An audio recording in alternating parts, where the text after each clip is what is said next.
Hello and welcome to the Cursed Devices. So today I'm going to discuss about a psychological experiment that showed us how power can corrupt human brain and the society.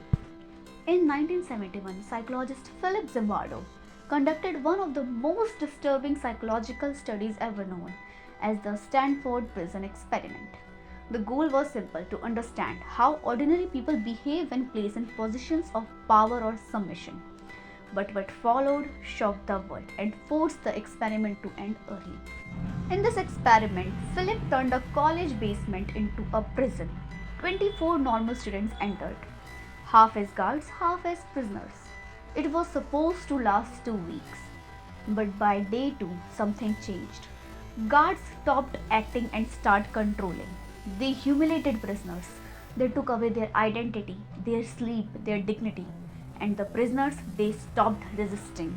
Some broke down completely, crying, screaming, begging to leave, and the scariest part, no one told the guards to be cruel. The experiment was shut down in just 6 days because it proved one thing: power doesn't corrupt ideas. Power doesn't corrupt people, it reveals what they are capable of. It started as a simple study. 24 college students were selected, all mentally stable, all normal. And then they were randomly divided into two roles: guards and prisoners. A fake prison was built inside Stanford University's basement. Cameras were set, rules were minimal. The plan? Observe behavior for 2 weeks. But what no one expected was how quickly it would stop feeling like an experiment. The prisoners were arrested at their homes. Real police, real handcuffs.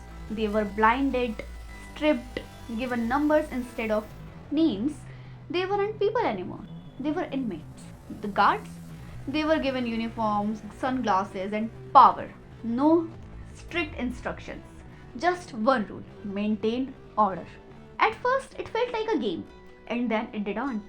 Because by the second day, everything changed. The guards, who were normal, who were stable, became aggressive. Not because they were told to, but because they could. They had the power. They started humiliating the prisoners, forcing them to do push ups, locking them in isolation. Sleep was taken away, dignity was stripped, and slowly the prisoners began to break. Some stopped speaking, some cried uncontrollably. One had a complete mental breakdown and had to be released. But even then, the experiment continued because no one realized how far things had gone. And here is what that makes this absolutely terrifying: that these guards weren't monsters, they were just students, normal people who in just a few days become cruel. And the prisoners, they accepted it. They stopped trying to escape, even when they could. It was as if their roles had become their reality. Even Philip Zimbardo himself stopped being a researcher. He became the prison superintendent. He didn't stop the abuse, he watched it happen. And on day 6, someone finally said, "This has gone too far." Not a participant, not a guard, an outsider. And suddenly reality hit. This wasn't a study anymore, it was suffering. The experiment was shut down immediately, not after 2 weeks, but just after 6 days. The Stanford Prison Experiment revealed something deeply uncomfortable. Evil isn't always obvious. It doesn't always look like villains.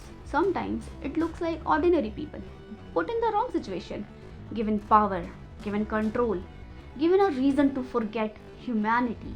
And maybe the real question isn't why did they do it, but would you have done any different?